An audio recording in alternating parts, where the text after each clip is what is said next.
How's it going, everybody? Welcome back to the channel. It's Brother Stevanius here today, right back at you. So we have the Horus Heresy starter box here for the new Horus Heresy 2.0.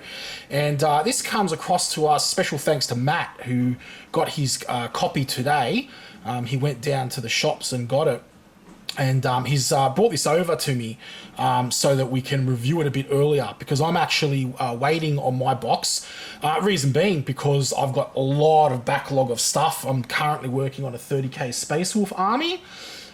So yeah, we're going to be going through and having a look at those as well. And I'm not going to be getting my box for a couple of weeks. So, Matt brought it around. He said, all right, come on, let's have a look and see what's going on. And yeah, so here we have it. Here's quite a chunky box, quite large. We've also got the Liber Hereticus rulebook as well, which Matt got for himself, and that's here as well. We'll flick through this, but we might do this in another video. We'll see how it goes. Yeah, so we can see here we've got the artwork on the front. Actually, very fantastic artwork. I'm really a big fan of these Mark 6 Marines. I think they're really awesome. I think the scale is good. I think that they've done a really good job of converting that over and finding the medium between the Primaris Marines or the new Chaos Marines for 40k and also the Mark 4 armor or the Crusade Horus Heresy Marines. Now, why does that matter? Well, to us, probably doesn't really matter too much for most 30k players, but what it does do, it allows cross application of the models. So I've seen a lot of people, a lot of new players to the Heresy basically saying that, like, hey, I'm from 40k and if I buy this box, can I use these Marines in 40k as well? And specifically this instance was for Alpha Legion, the one that I saw, that I have seen a few of them, and it's like, well, yeah, 100%. Like, there's a book out there that basically where the Alpha Legion were running around from a Horus Heresy warband, and they kept the same armor because they were isolated on some planet doing rogue ops, and they kept their Heresy armor. And I believe it even says it in the book what it was. I can't think of the book's name off by top of my hand at the moment. Someone might let me know in the comments down below. But you could totally do that, and I think it's a good kit for that. It's really good to have that cross compatibility. Now, in terms of using 40k models, obviously, in the 30k environment, that would be a little bit different in my opinion, because you want to be a little bit more considerate there, a little bit more liberal there, and that's only because of the period. Right, so we'll do another video later on talking about that. So again, some topics which I've seen pop up now and then, talking about like oh, can I make like a whole army worth of Mark 7 Marines and stuff? Well, it depends who you're playing, right? So anyway, once again, look, it's a bit of a tangent, but that will be for another video. It's the stuff I wanted to talk about. So yeah, fantastic artwork, brilliant. Box is very sturdy, so turn around, it's quite heavy as well. So we'll turn this one around, see what's in it. So as you know, in the box, we are going to get, your Mark 6 Marines. You're going to get 2 commanders here, all right? You're going to get a Spartan, and you're going to get a set of Terminators, and you're going to get the, I think that's pretty much it. Oh, the Dreadnought, yeah. So the Contemptor Dreadnought, coming with a Contempt melee weapon, and also an autocannon. I'm not sure if it has the chain-fisted version in there. Do you know, Matt, if it's... Don't know. Yeah. So we don't know. I guess we'll find out, when we open the box up and stuff. It also comes with the templates. Big fan of the template system, and some, plastic rulers. You do also get a decal sheet, but the decal sheet is looks to be only for Sons of Horus Imperial Fist, which is kind of a bit of a bummer. I would have liked to have seen, more of a general Legion sheet, but I mean, at that point, it's not very realistic, because when you think about it, you've got like 18 legions or whatever, plus shattered legions and all this kind of stuff. So yeah, I mean, you can't expect Games Workshop to shove in, 20 or so transfer sheets, that's really not really too realistic. But yeah, so we'll have a look. We'll have a look inside the box. Just a little bit of some personal opinions about the models. The Terminators are, as far as I know, they're the same kit that that we've always had from the Horus Heresy, the plastic kit, the Cataphractii kit. The Spartan is plastic, but as far as I know, the dimensions are 100% the same. I've seen some, I haven't seen it assembled in person, but I've seen a lot of comparison photos. It's 100% the same. Now, we'll say, in terms of these two HQs that come with a box, I don't mind him. I think he's okay. I know a lot of people have an issue with that sword. I actually like that sword. I think it's a cool sword. I think it looks really cool.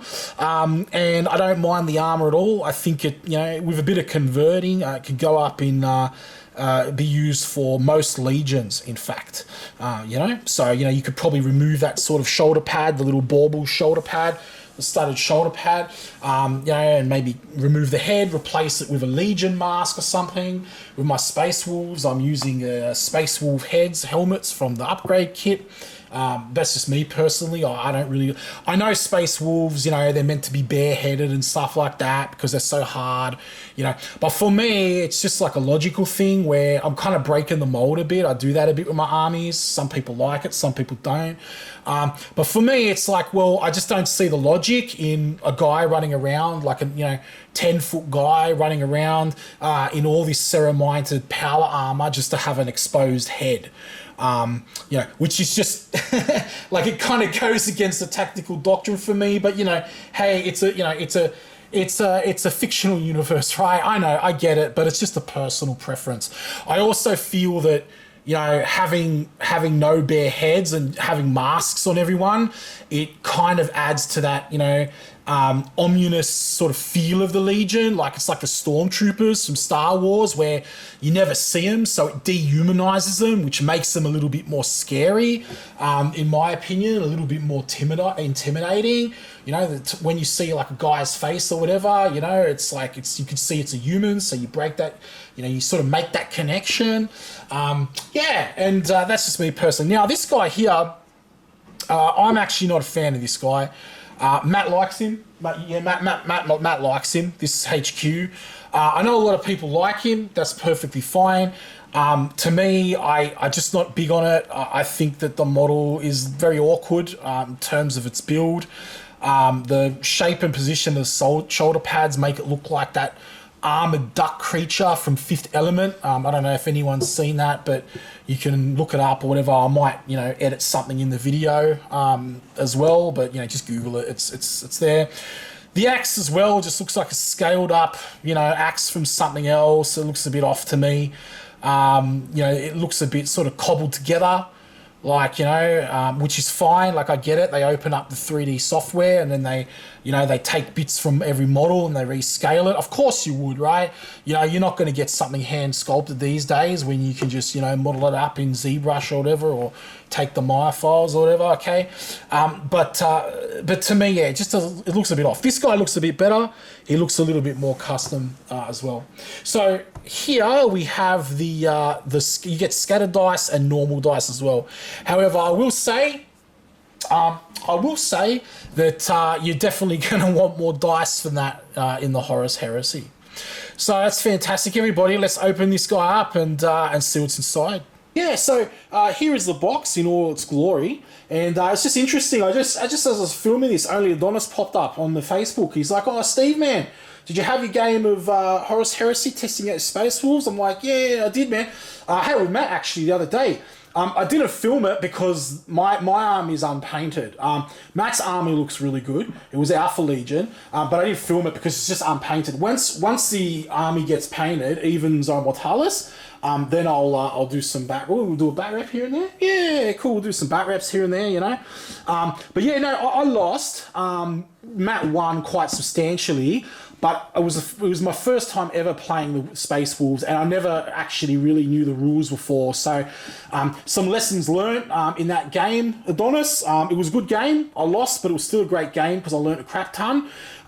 When you're playing Age of Darkness, which in 40k is basically just like your standard, big table area terrain game, Space Wolves, make sure I had them in Rhinos, but just Rhinos aren't enough, especially when there's heaps of armor on the table, because they just got glanced and penned straight away, and they just lit up. So that was one massive takeaway from that from that. The other thing that I found too was my first time using the Death Sworn. And they, as far as I've seen, the rules in Horus Heresy 2.0 are pretty much exactly the same, except that now in 2.0 they got 2 wounds, which is even better. And I think it's called the Yasamite bomb or something, or the Yasin bomb or something. I can't remember what it's called now, but they got rad grenades, is awesome, but they've also got this other stasis. It's basically a stasis bomb, and I think that changed a bit. But I'm sold on the Death Sworn. I think they're freaking great. The Wagner Terminators were really good too. And they're going up to 2 wounds next edition. So yeah, so that's how the game went, Adonis. Thanks for asking, mate. Awesome. So fantastic. We got the box here. Let's open this up.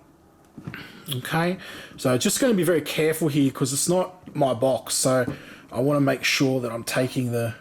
I did offer Matt, to open it himself, but he declined. He said he wanted me to do it. So I'm like, thank you.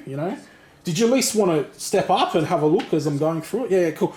So just watch the shadow of the camera. I've just stepped to the side. Yeah, but I've got the light here, so it should be cool.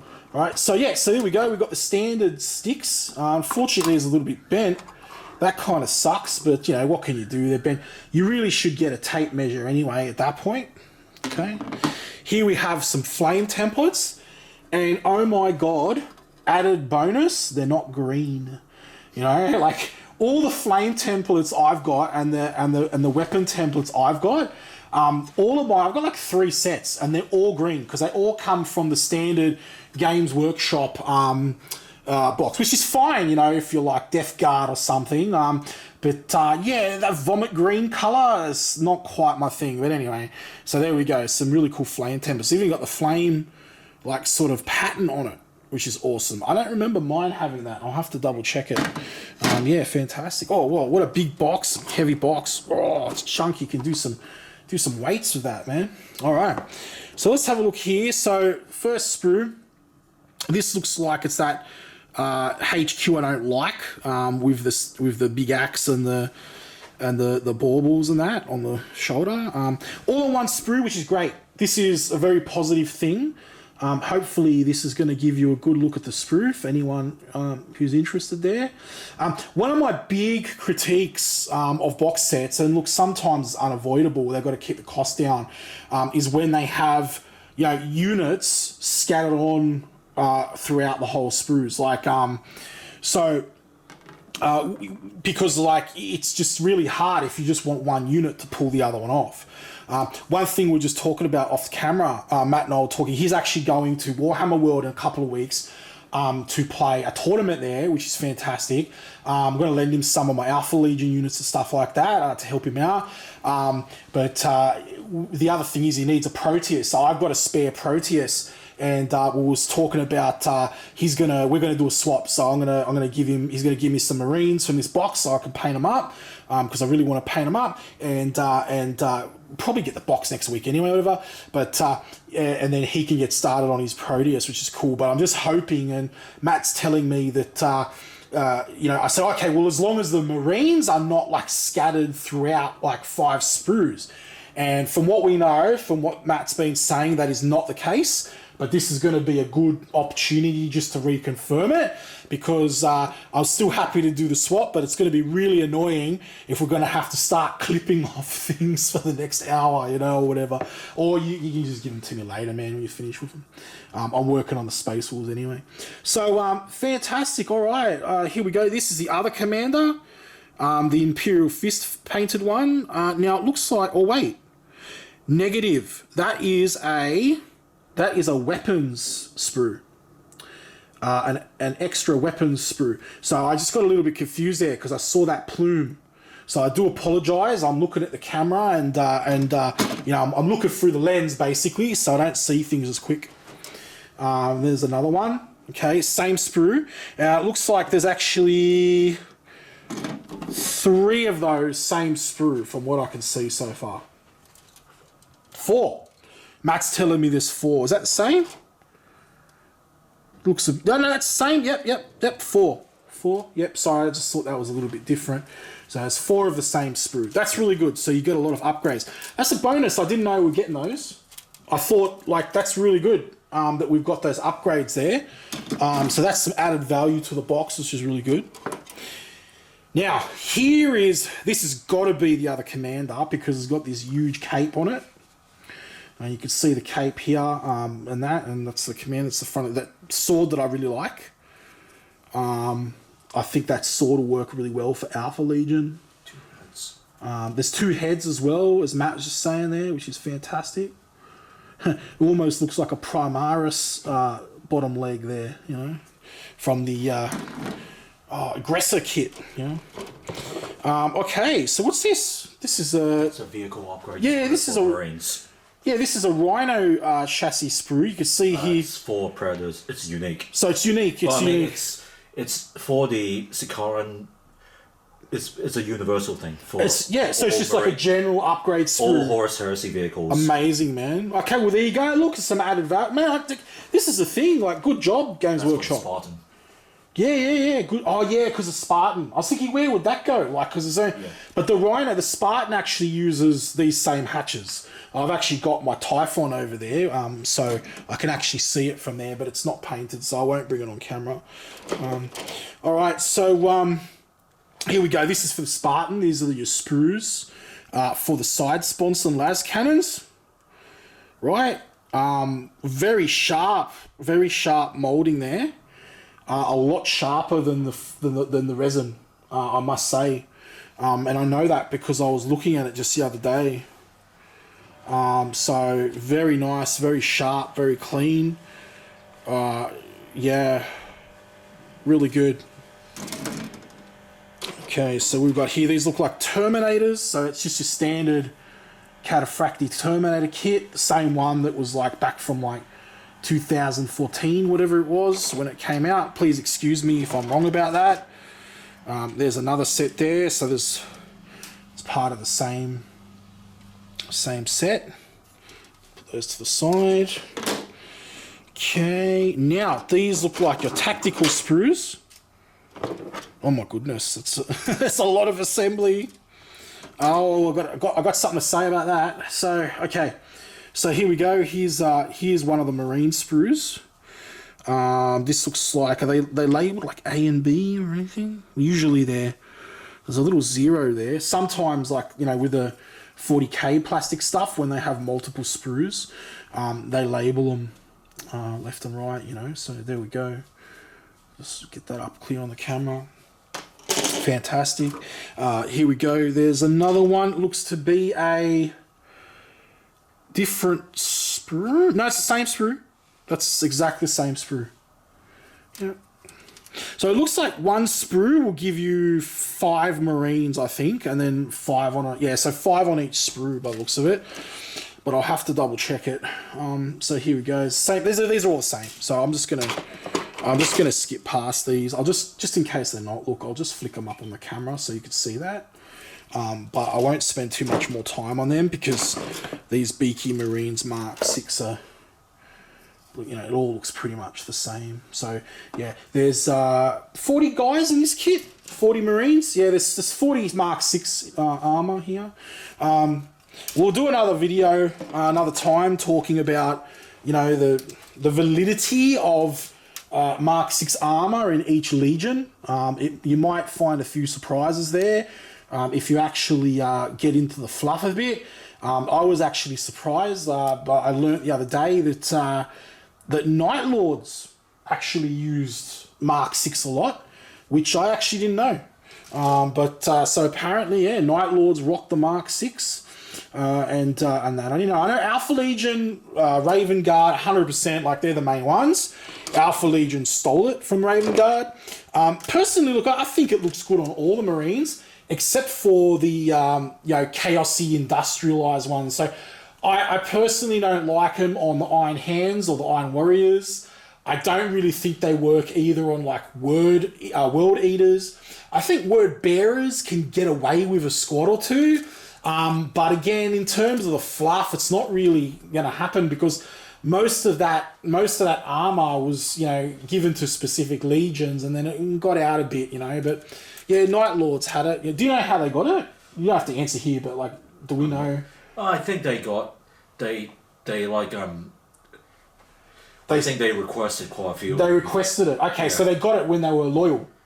Yeah. Yeah, okay, so Night Lords got it when they were loyal, okay. Raven Guard got the most because they're the first ones to test it, but then I think Night Lords and then Alpha Legion both decide to that. Okay, that's pretty cool. I'll take a few. See, because I thought that happened after like Horus Turn. Oh, like that would be for half their armor. Half the armor. Okay, yeah, because I know what happened with Alpha Legion. Basically, they stole it from the Raven Guard, the shipments and that. Yeah, we'll talk about it in a video, but yeah. Or just got legit. Yeah, exactly. But like, I wasn't sure, and I know that like I think Blood Angels used it a lot, and some Imperial Fist because it was more modern armor. Yeah. Siege of Terror and that. But anyway, we'll do another video. We'll talk about like the marks of armor and their fluff. The Battle for Mars. Battle for Mars and their fluff because Mark 7 was used in the Horus Heresy, in the extreme late Horus Heresy.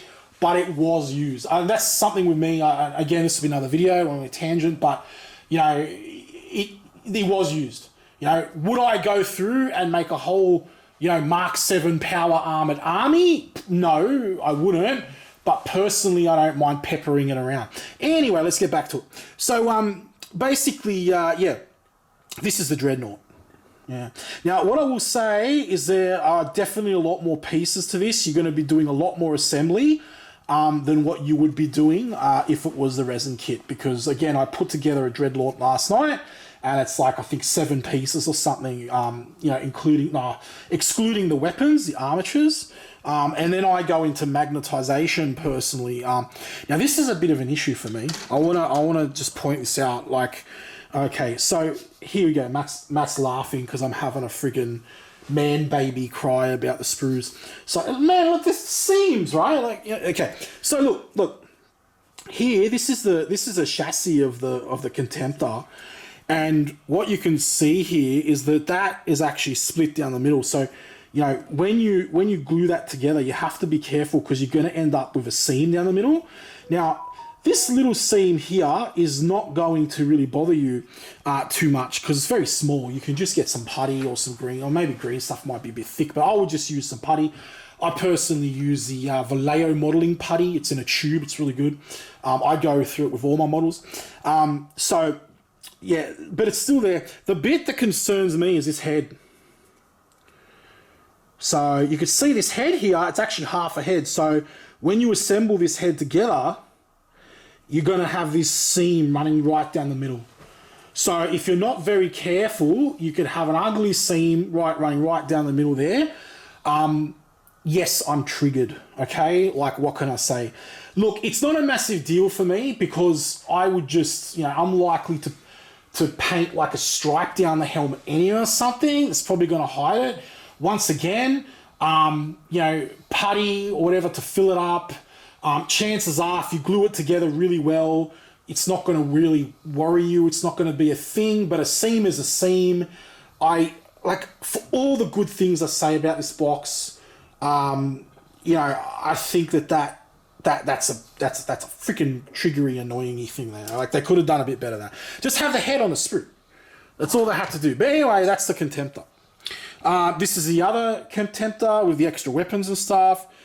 So apparently now multi-melters are like twin linked, which is crazy. We were discussing the rules a little bit. So 2 shots each, twin linked, which is crazy. I just put like las cannons on mine for Space Wolves because I wanted more like heavy firepower because the rest of it is like melee. I'm like, Space Wolf can have like a melee dread. And then I'm like, yeah, well, you know what? I've got so much melee crap, they're not going to be able to fit through the corridors. So I'm like, what I really need is some heavy long-range support, in case, to take on another dread or whatever.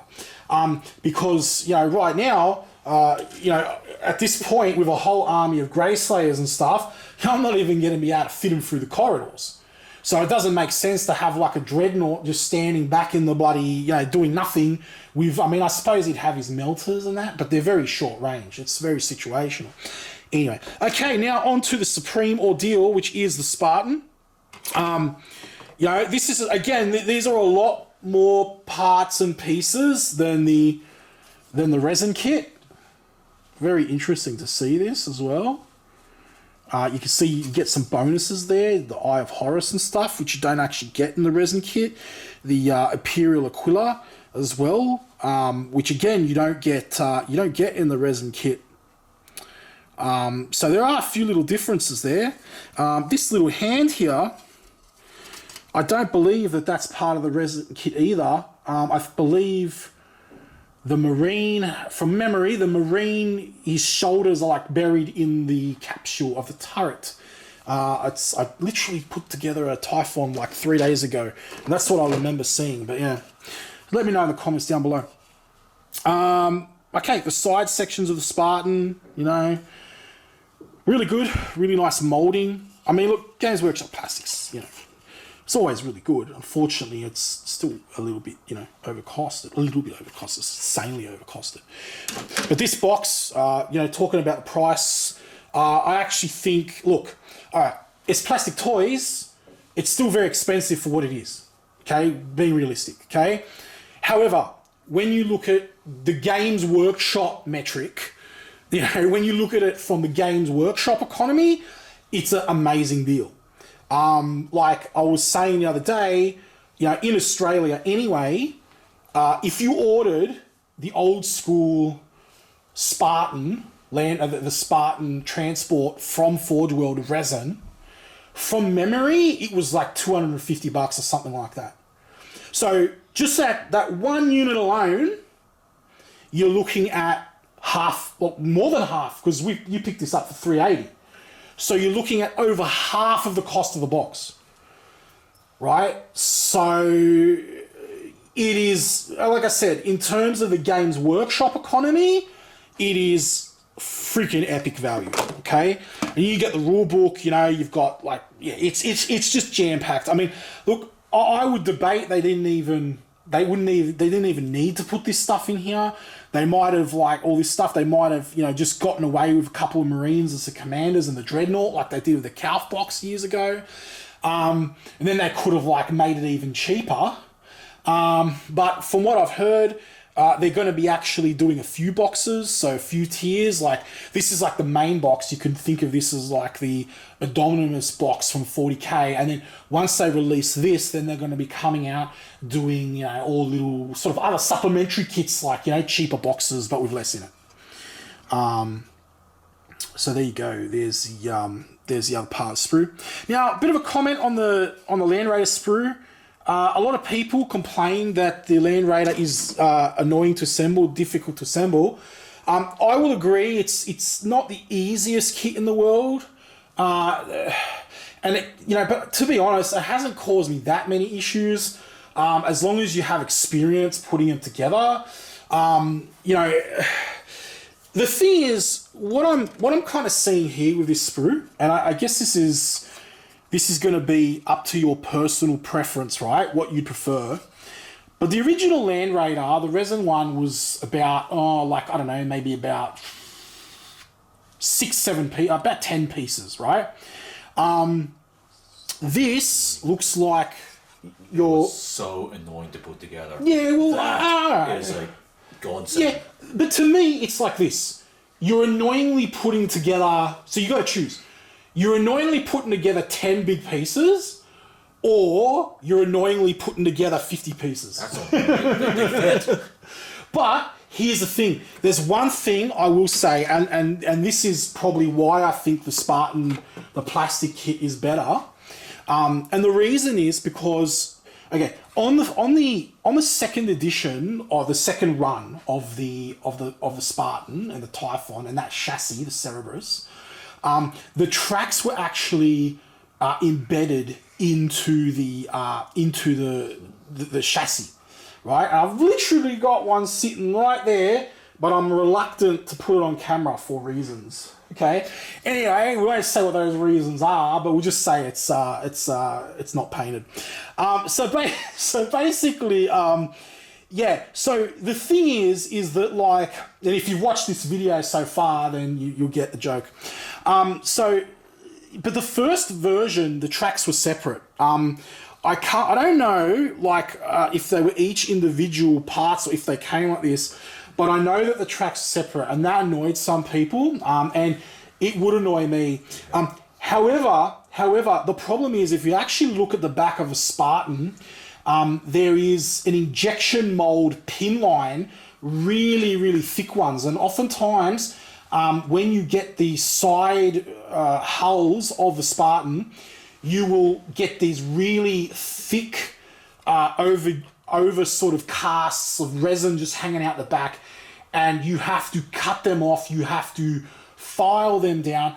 I end up using a bloody Dremel for it, and oh my god, is it annoying? You know, you just want to get it assembled. So that's not a problem you've got here, because you know I'm assuming this would be the back of it. No, that's probably the bottom. Look at my one there. So probably this one will be the back tracks, and you can see here that's not a problem. So that's probably for me personally why I would prefer the plastic kit. Yeah, there's no warping. There's no warping. Yeah. Resin Okay. often warps. Mine's a bit warped actually. My tie, yeah. but it doesn't fuss me because I'm going to chuck like a wolf pelt on it to cover it up. Yeah. I could have got the hairdryer out, but I don't really care. Plus, also what we discussed before. Plus, remember, my version is a bit special of that model, so like it's not really. Anyway, so the warping is a thing with resin just all around the board. The thing is that like, with plastic, you're not getting that. And with that, expect your hands to be covered with super glue. Yeah, super glue and resin from filing crap off. Yeah. So no. And that no. So you can use plastic. That's actually a massive. Yeah. That's actually a massive point, Matt. Yeah. No. That's actually a huge point. So here we go. With everything on the plastic fits perfectly. Resin, not always. Well, there you go. You Exactly. Have to working on it. Exactly. So yep. That annoying. 100%. So that's it. Yeah. So look, hands down. Look, Spartan plastic Spartan. Yeah, do it. Guys, want to try it? Do it. Make it all plastic. Okay. Here we go. So we've got this little separating piece of card here. Now, I am assuming that this is going to be art on the back. Hopefully. Oh, it is art. It's miniature art. Really nice. Yeah. Really well painted armies. I'm actually, for my Space Wolves, I'm actually basing mine off the community Space Wolf one that was shown.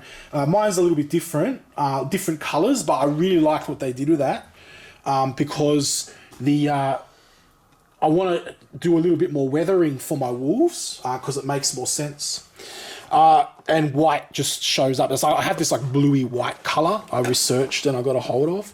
And I'm waiting for Frost Blue from Games Workshop. I want to test that colour out. But I have another paint from some other Chinese paint company. I can't remember the name now. Which is like a Frost Blue, which I'm going to use, which I've picked out. But anyway. Okay, so there we go. We've got the Age of Darkness rulebook right here. So there's your core rules. That's in the plastic. I'm not just going to open that up right now. We might do that in another video. I'll check with Matt, see what he wants to do with that. But I think, yeah, we'll definitely cut this video, I think, after this. The assembly guides, quite a thick assembly guide. Oh, rules. Oh, the rules are here. Oh, but there's a cheat sheet. Yeah. So the rules in there as well. Oh, what? So this is a cheat sheet for the units inside, not just for the units, right. Comprehensive as the other rulebook. Yeah. Word. All right, fantastic, cool. Yeah. So look, I'm not going to go through every page, but I do like to sort of have a flick through these assembly guides for like, record purposes. And then we've got this bottom section, which I'm going to lift up very carefully. Okay, and on the bottom section, we have bases. Base for the Dreadnought, base for the Marines. Your standard scatter dice from GW. Although, probably some of the more 40k players who are new to the hobby might not have seen this yet. So I'm not going to assume that everybody knows what that is. So there you go. Right, and then the transfers, which will most likely, if you're doing Imperial Fists or you're doing Sons of Horus, are gonna go a long way for you. So you've got transfers for the Land Raider, the Spartan, and Well, it's a type of Land Raider. Yeah, it's classified as Land Raider. It's a variant. Yeah, exactly. It's in the rules. No, I think it says Spartan Assault Tank. No, it says Land Raider Spartan. It says Land Raider. Okay, well there you go. Yeah. So I always call it a Land Raider. I consider it a Land Raider. Anyway, yeah. So there we go. That's it. So that's the box set, everybody. Fantastic. So look, if you like the content, consider subscribing to the channel. Like, share, subscribe. Fantastic. Stay tuned for more content. It's good to see everybody. And we'll wrap it up here. All right. Brother Stevanius out. Beautiful.